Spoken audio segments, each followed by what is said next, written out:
सड़क के किनारे एक शव मिलता है जो कि बुरी तरीके से जला हुआ था। वो शव पता है किसका था? प्रियंका रेड्डी का। प्रियंका रेड्डी को सिर्फ जलाया ही नहीं गया था, जलाने से पहले उनके साथ संबंध बनाए गए थे, और वो भी कई लोगों के द्वारा जबरदस्ती संबंध बनाया गया था। ये केस इतना ज़्यादा ब्रूटल था कि हैदराबाद के गली गली में प्रोटेस्ट हो रहे थे और लोग यही कह रहे थे कि जो भी आरोपी है उन्हें फांसी दे दो या तो पब्लिक में उन आरोपियों को रिलीज कर दो। और आपको तो पता है, पब्लिक में अगर आरोपियों को रिलीज कर दिया गया तो पब्लिक उन आरोपियों के साथ क्या करेगी। लोग वही करने की फिराक में थे। पुलिस भी एक समय को डर रही थी कि अगर हम गाड़ी से लेकर इन आरोपियों को निकल रहे हैं और कहीं पब्लिक ने देख लिया तो पुलिस की भी बस की बात नहीं रह जाएगी, आरोपियों के साथ पब्लिक खेल खेल देगी। क्या हुआ था उस पूरे दिन में प्रियंका रेड्डी के साथ? जो उनकी दुर्दशा ये थी कि जली हुई लाश मिली, और लाश ही छोड़ो, उनके साथ ये सब हो गया। कैसे हुआ था, आज की इस वीडियो में प्रियंका रेड्डी के केस के बारे में बात करेंगे। So let's start. देखो, प्रियंका रेड्डी एक जानवरों की डॉक्टर थी और उन्हें अपनी स्कूटी से कोल्लूरू में एक हॉस्पिटल स्थित है वहीं पर पहुंचना था। तो सुबह में आराम से अपना घर का काम निपटा करके वो कोल्लूरू हॉस्पिटल के लिए अपनी स्कूटी से निकल जाती हैं। निकलने के बाद सादनगर टोल प्लाजा एक पड़ता है, वहीं पर अपनी स्कूटी को पार्क कर देती हैं और कोई दूसरी गाड़ी लेकर के वो अपने हॉस्पिटल के लिए निकल जाती हैं और वहाँ पे पहुँच जाती हैं। वहाँ पर पहुँचने के बाद काम कंप्लीट हो जाता है और उसके बाद फिर अब रिटर्न घर पे आना होता है। तो वो वहाँ से टैक्सी वैक्सी लेती हैं और सादनगर टोल प्लाजा पर आ जाती हैं अपनी स्कूटी लेने के लिए। लेकिन जब वो स्कूटी को देखती हैं तो स्कूटी पंचर थी। अब वो सोचती हैं कि भाई शाम हो गई और अब हम किससे मदद लें, स्कूटी हमारी पंचर है, हम घर पे कैसे जाएं। यहाँ पर अभी वो सोच ही रही थी और आसपास देखती हैं तो जो भी रोड पे लोग मिल रहे थे वो सिर्फ ट्रक वाले थे।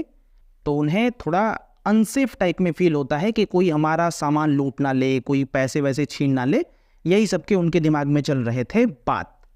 तब तक एक व्यक्ति उनके पास आता है और मदद करने के लिए कहता है कि आपको क्या प्रॉब्लम है, मैं मदद कर दूं। फिर प्रियंका रेड्डी उसके तरफ देखती हैं तो वो व्यक्ति कुछ ठीक सा नहीं लग रहा था, इसीलिए उसको मना कर देती है कि नहीं भाई, मदद वदद नहीं चाहिए है, ठीक है, मैं ठीक हूँ। कुछ समय बीतता है और प्रियंका रेड्डी अपने घर पर अपनी बहन के पास फ़ोन लगाती हैं और उस फ़ोन में कहती हैं कि देखो, हमें तो यहाँ पे काफ़ी डर लग रहा है, यहाँ का माहौल जो है वो ठीक ठाक नहीं है। यहाँ पे जो भी लोग हैं वो ट्रक वाले हैं, और आप तो समझ ही सकते हो कि ट्रक वाले ड्रिंक वगैरह करे रहते हैं, इधर उधर करते रहते हैं।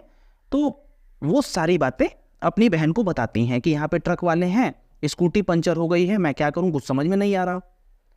उनकी बहन वहाँ पे कहती है कि एक काम करो, जहाँ पे भी तुम हो ना वहीं पर स्कूटी को छोड़ दो, लगा दो जिधर भी साइड पाओ, और तुम कैब बुला लो और कैब से घर आ जाओ, हम लोग सुबह में स्कूटी को ले लेंगे।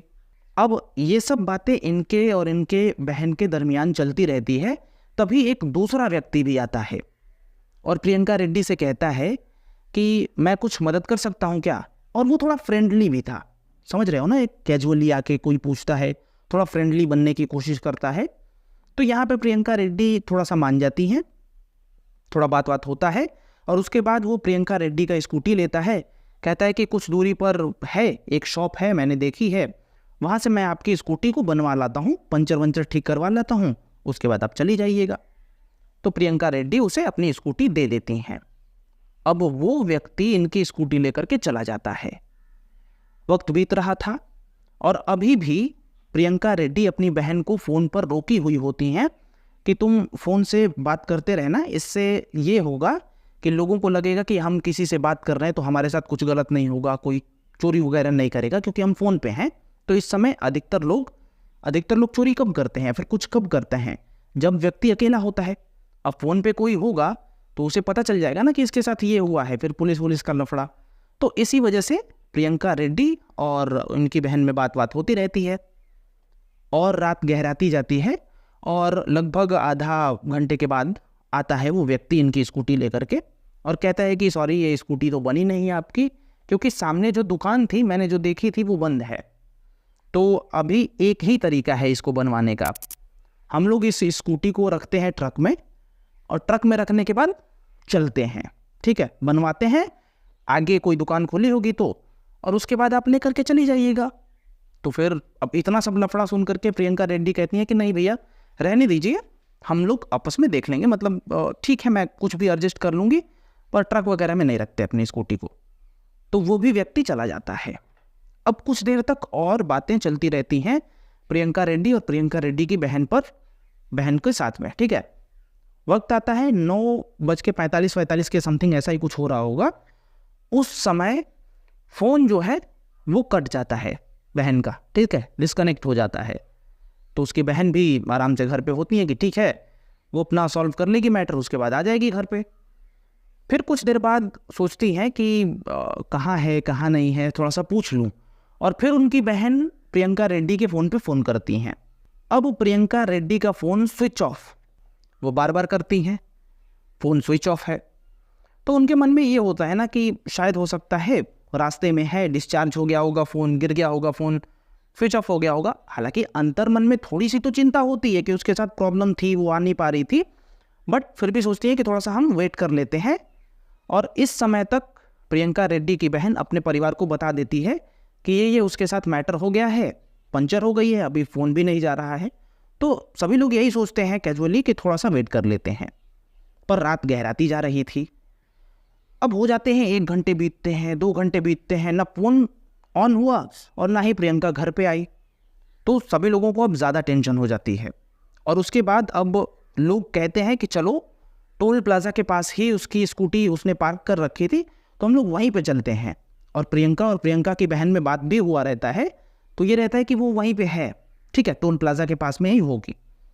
अभी क्या है, ये पूरे घर वाले मिलके वहाँ पे पहुँचते हैं कि चलो वहाँ पे ढूंढते हैं। अब ये लोग टोल प्लाज़ा पे पहुँचते हैं तो यहाँ पर प्रियंका रेड्डी का कोई ठिकाना ही नहीं है, पता ही नहीं है कि कहाँ है कहाँ नहीं है।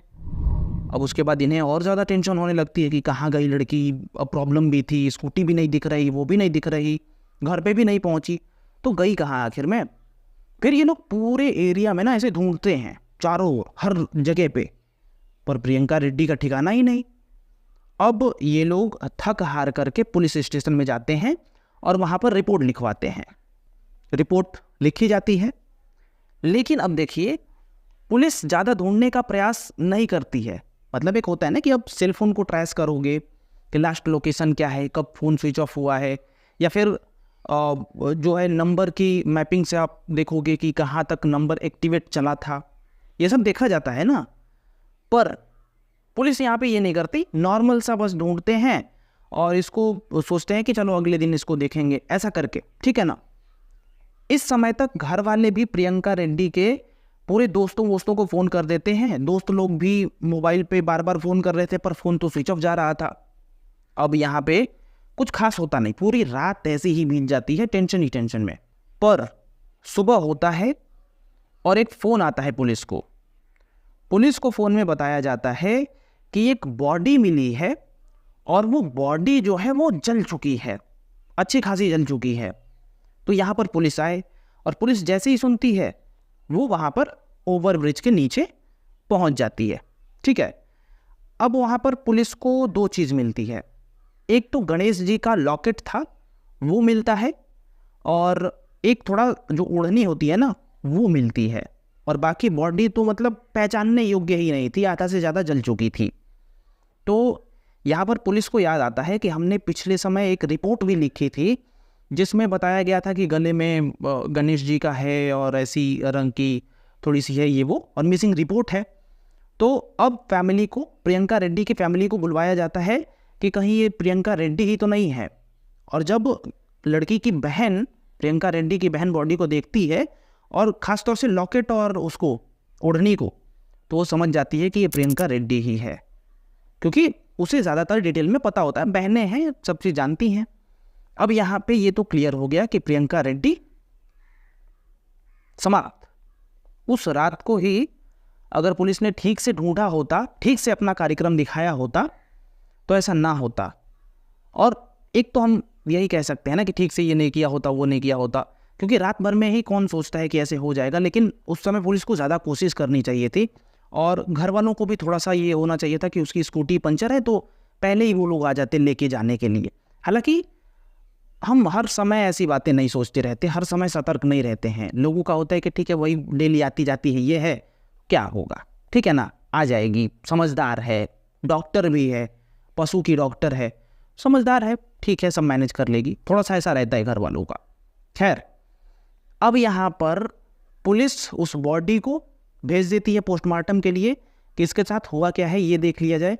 हालांकि यहाँ पे तो ये दिख रहा था कि ये जला हुआ है पूरा बॉडी, पर कुछ और भी हुआ है। मतलब मैं किस तरफ इशारा कर रहा हूँ आपको समझ में आ रहा है ना।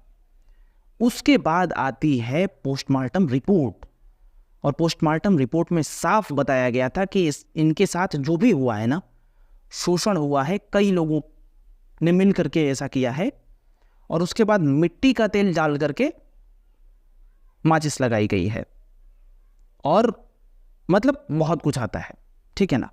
अब सबको यही बात पूरे देश में ही कह सकते हैं, फिर हैदराबाद में, क्योंकि हैदराबाद का केस है, यहाँ पे पूरा स्प्रेड हो जाता है।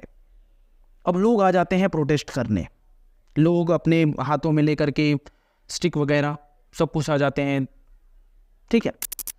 अब देखिए, पुलिस जल्दी से जल्दी पकड़ना चाह रही थी, और उन्हें पुलिस वालों को पता भी चल गया कि भाई ये जो भी कृत्य किए हैं ये सब ट्रक वालों ने ही किया है।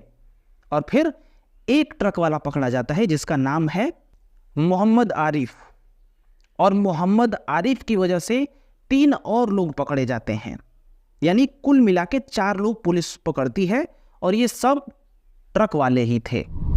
उसके बाद अब पुलिस इन लोगों से अपने तरीके से पूछताछ करना शुरू करती है, और पुलिस जब पूछताछ करना शुरू करती है तब उसके बाद लगता है इधर उधर खुलने मामला। ये लोग क्या कहते हैं कि जब हम लोगों ने प्रियंका रेड्डी को देखा था ना पार्क करते हुए स्कूटी, तभी हम लोगों ने प्लानिंग कर लिया था कि इनके साथ ये सब करना है, ठीक है। और इन्हीं 4 लोगों में से एक व्यक्ति ने जाकर के स्कूटी भी पंचर करी थी, और जो मैं आपको पहले भी बता चुका हूं कि हेल्प करने के लिए जो आ रहे थे दोनों व्यक्ति, पहला जो हेल्प करने के लिए आया था वो भी व्यक्ति इन्हीं में से एक था, और दूसरा जो स्कूटी लेकर के गया था, असल में बात ये थी कि उन लोगों को लेट करवाना था। लेट होने से ये होगा कि लोग धीरे धीरे रास्ते पे कम होते रहते हैं, ट्रैफिक कम होता रहता है, और सुनसान जब हो जाएगा तब हम लोग ये सब काम कर लेंगे। तो ये वाला मेथड इन लोगों का था, और इसी वजह से वो स्कूटी लेकर बनवाने के लिए गया था, और भी बहुत सारा षड्यंत्र रच रहे थे। हालांकि जिस समय तक फ़ोन कटा था, जब स्विच ऑफ हुआ था, तब उस समय ट्रैफिक बिल्कुल नहीं था, और उसको ये लोग लेकर गए, और उसके बाद इन लोगों ने ये सब किया, ठीक है ना, प्रियंका रेड्डी के साथ। और करने के बाद फिर इन लोगों का ये हुआ कि अब बॉडी को क्या करा जाए।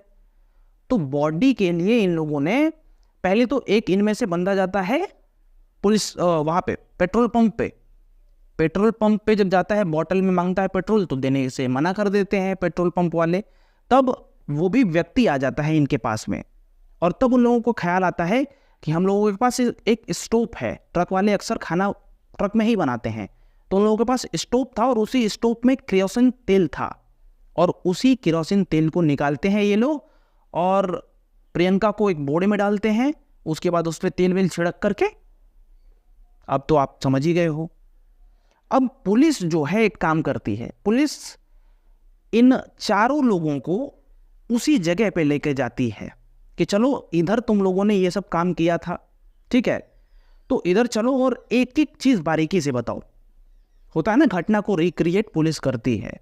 और यहाँ पे ये 4 आरोपी भागने का प्रयास करते हैं, पुलिस की गन भी छीन लेते हैं और भागने का प्रयास करते हैं, और इसी भागम दौड़ में पुलिस 4 का इनकाउंटर कर देती है, और 4 आरोपी वहीं चले जाते हैं नर्क में। स्वर्ग नहीं बोल सकते इनके लिए। खैर, अब ये बात जनता को पता चलती है, और जनता बहुत ज़्यादा खुश होती है कि चलो प्रियंका को एट द एंड 10 दिन के अंदर अंदर ये सारा कांड इनके साथ भी हो जाता है। तो जनता भी खुश होती है कि चलो प्रियंका रेड्डी को इंसाफ मिला।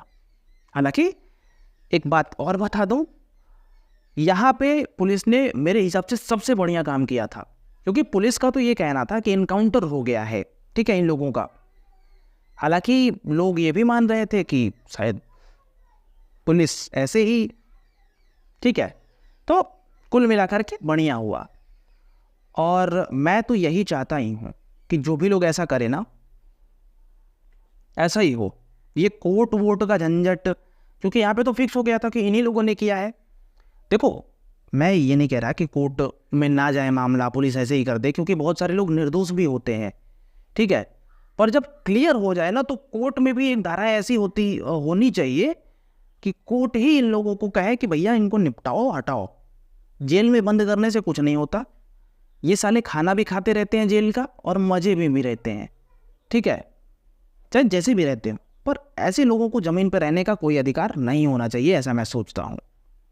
और यही है पूरा प्रियंका रेड्डी का केस जो हुआ था। अब सोचो, प्लान करके ये सब किया गया था। ऐसे प्लान करने वाले हम क्या ही बता सकते हैं। राम राम, मिलते हैं अन्य वीडियो में।